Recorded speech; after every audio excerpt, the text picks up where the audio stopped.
প্রধানমন্ত্রীর চারপাশে এরা কারা?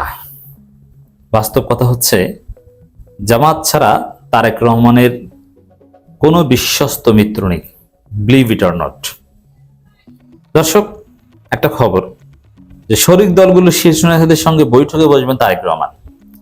তা বিএনপি তো বিএনপি দল হিসেবে আছে, কিন্তু তার মিত্র চারপাশে আলাদা কারা? এই শরিক দলগুলো। এই শরিক দলগুলোর এরা কারা? দল হিসেবে বিএনপি যথেষ্ট শক্তিশালী বা বড়, এটা ঠিক আছে, তারেক রহমান সরকার আছেন, ভালো থাকেন 5 বছর। কিন্তু শরিক কিংবা মিত্র নিয়ে যদি আমরা কথা বলি, তারা কারা? এরা কেউ বিএনপির বন্ধু নয়। এরা সুযোগের কারণে এখানে এসেছে, সুযোগ শেষ এরা চলে যাবে। আদর্শিকভাবে এরা বিএনপির শত্রু, এরা বিএনপিকে ধারণ করে না। এর স্বার্থের টান বাজলেই দেখবেন যে সম্পূর্ণ সাথে সাথে 360 ডিগ্রি ঘুরে যাবে। এবং সবচেয়ে বড় বিষয় হচ্ছে প্রতারণা। যাদের সক্ষমতাই কম তারা 2 নম্বরই করলেও তেমন কিছু আসে যায় না। যেমন আমি সরাসরি নাম বলি, যে তারেক রহমান শরিক দলগুলোর সাথে বৈঠক করবেন। তো শরিক দলগুলো কারা? শরিক দলগুলো হচ্ছে ভিপি নুরে গণ অধিকার পরিষদ, শরিক দলগুলো হচ্ছে জোনায়েদ সাকির গণসংহতি আন্দোলন। এই তো, এছাড়া এর চাইতে বড় শরিক কারা আছে বলেন? এই 2 জনকে নিয়েই বলে। আরো অনেক ছোট ছোট শরিক আছে, তাদের নামও আপনারা জানেন না। বিপ্লবী ওয়ার্কার্স পার্টি আছে, তারা তো এরকম কিছুই করতে পারেনি। কিন্তু বিএনপির প্রভাবশালী শরিক হচ্ছে জোনায়েদ সাকি আর ভিপি নুর। আচ্ছা, তারেক রহমান যদি বিপদে পড়েন, মিত্র হিসাবে, নিজ দল তো আছেই তারেক রহমানের পাশে, মিত্র হিসাবে ভিপি নুর আর জোনায়েদ সাকি তারেক রহমান কি এমন উপকার করতে পারবেন? আবার মিত্র ছিলেন ববি হাজ্জাজ, এরা এখন বিএনপি হয়ে গেছেন, এদের কথা বাদ দিলাম, এরা এখন সরাসরি বিএনপি। কিন্তু আলাদা দল হিসাবে ভিপি নুর কিংবা জোনায়েদ সাকি তারেক রহমানের কি এমন উপকার করতে পারেন? কোন জায়গায় জাগিয়ে তুলতে পারবেন? তাদের ক্যাপাসিটিটা কি? সাপোজ তারেক রহমানের পতন ঘন্টা বেজে গেল, এখন পতন ঠেকাতে হবে। জামাত চাইলে, জামাত যত বড় শক্তি বাংলাদেশে, জামাতের উপর নির্ভর করে যে তারেক রহমান টিকবেন কি টিকবেন না। জামাত চাইলে টিকিয়ে রাখতে পারেন, জামাত চাইলে তার পতন ঘটিয়ে দিতে পারেন।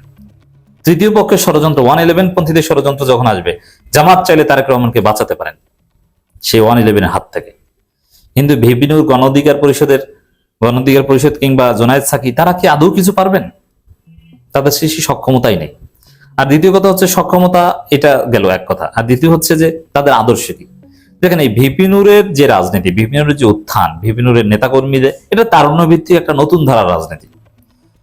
পুরনো স্ট্রাকচার, রাজনীতির যে পুরনো হিসাব নিকাশ, এগুলো বদলে নতুন কিছু করবেন, এই স্বপ্ন দেখেই কিছু লোককে গণ অধিকার পরিষদে ফেরাতে পেরেছেন। যদিও এই জায়গায় প্র্যাকটিসে ঘাটতির কারণে গণ অধিকার পরিষদ যাদেরকে তৈরি করেছে, গণ অধিকার পরিষদ কিন্তু বাংলাদেশে একটা হিট দল ছিল, আবার সম্ভাবনাময় দল ছিল। ভিপি নুর মারাত্মক টাইপের প্রভাবশালী নেতা ছিলেন। সাবেক শিবির অনেক গুরুত্বপূর্ণ লোকজন সবাই গণ অধিকার পরিষদ ভিপি নুরের দল করার চিন্তা করেছে। যুক্তরাষ্ট্র থেকে, ইউকে থেকে, বিভিন্ন দেশ থেকে দেশে আসার সিদ্ধান্ত নিয়েছে অনেক বিখ্যাত ব্যক্তিরা, যে ভিপি নুরের নেতৃত্বে গণ অধিকার পরিষদ করবে। এবং ভিপি নুর আসলেই একদল যোগ্য লোক তৈরি করতে পেরেছে। যেমন আসিফ মাহমুদ ভিপি নুরের প্রোডাক্ট, আর আকরাম ভিপি নুরের প্রোডাক্ট, আখতার হোসেন ভিপি নুরের প্রোডাক্ট, নাসিরউদ্দিন পাটোয়ারি ভিপি নুরের প্রোডাক্ট, আরিফ আদিব ভিপি নুরের প্রোডাক্ট, সালেউদ্দিন সিফাত ভিপি নুরের প্রোডাক্ট। এরকম আপনি আজকে এনসিপির গুরুত্বপূর্ণ যত নেতা দেখেন, প্রথম সারি সবগুলো ভিপি নুরের প্রোডাক্ট। নাহিদ ইসলাম ভিপি নুরের প্রোডাক্ট। তো দর্শক, সেই মানে এত নেতা তৈরি করলো, কিন্তু দিন শেষে কিন্তু কেউ ভিপি নুরের সাথে নাই, তারা এখন এনসিপি করে। কারণটা কি? কারণটা হচ্ছে যে ভিপি নুরের রাজনীতি, বা এই যে আসিফ, নাহিদ, বা আমি যাদের নাম বললাম, যারা সরাসরি ভিপি নুরের হাত ধরে রাজনীতি করেছে, আখতার, নাসিরউদ্দিন পাটোয়ারি, সরাসরি যারা ভিপি নুরের রাজনীতি করেছে। নাসিরউদ্দিন পাটোয়ারির এক পর্যায়ে আবার এবি পার্টি করেছিলেন। যারা ভিপি নুরের রাজনীতি করেছে, তারা কেন তার সাথে থাকেনি? কারণ তাদের স্বপ্ন, তাদের রক্তে হচ্ছে নতুন ধারার রাজনীতি, সংস্কার। তা ভিপি নুর এই জায়গাটায় ইস্তেকামাত থাকতে পারেননি। সংস্কার, নতুন ধারার রাজনীতি, এই জায়গাটা ইস্তেকামাত থাকতে পারেননি। পুরনো যে বুর্জোয়া রাজনীতি, দুর্বৃত্তায়ন রাজনীতি, ওগুলোর মধ্যে নিজেদেরকে বিলীন করে দিয়েছেন। যার ফলে ভিপি নুরের রাজনীতি নাই। ভিপি নুর এখন যা সরকারের পার্ট, এর চাইতে বেশি কিছু না। এখন কোনো কারণে যদি কালকে শুনেন যে ভিপি নুরকে মন্ত্রী পরিষদ থেকে তারেক রহমান বের করে দিয়েছে এবং কোথাও গণ অধিকার পরিষদের কাউকে কোনো সুযোগ দেয় না, সচিবালয়ে যেতে দেয় না, সরকারি সুযোগ সুবিধা কিছু দেয় না, এমনকি বিএনপি প্রোটেকশনে দেয় না, এলাকায় হাসান আল মামুন আবার ধাওয়ায়। দেখবেন যে সকাল পরের দিন থেকে জামাতের দরজায় গেছে এবং বিএনপিকে গালাগালি করবে, বলবে যে না এটা এরা আবার কারা, বিএনপি ভালো না, অমুক তমুক। জামাতের কাছে গেছিল না যখন হাসান আল মামুন মাইর দিয়েছে বিপিনুরকে, তখনই জামাতের মহাসমাবেশে গেছে বিপিনুর, চরমনের কাছে গেছে, তখনই পিয়ার পদ্ধতিতে নির্বাচন চেয়েছিল, আরো কত কিছু। দেখেন ভিপিনুরদের পোল্টি মারা এটা সময়ের ব্যাপার, তারা বিশ্বস্ত কোনো, এটা যার স্বার্থে আছে আছে, নাই নাই। বরং ভিপিনুরদের রাজনীতি টিকিয়ে রাখতে হলে নতুনদের সাথে তরুণদের সাথে মিশতে হবে, ওই জায়গায় তাদের ভবিষ্যৎ। এই জন্য ভিপিনুরদের জন্য যথেষ্ট সম্ভাবনা রয়েছে তারা সেদিকে যাবে, এনসিপি বা জামাত এই নতুন ধারা রাজনীতি যারা করে সেদিকে যাবে সম্ভাবনা। এই যে তারেক রহমানের একজন বিশ্বস্ত মিত্রের মধ্যেই পড়ে না।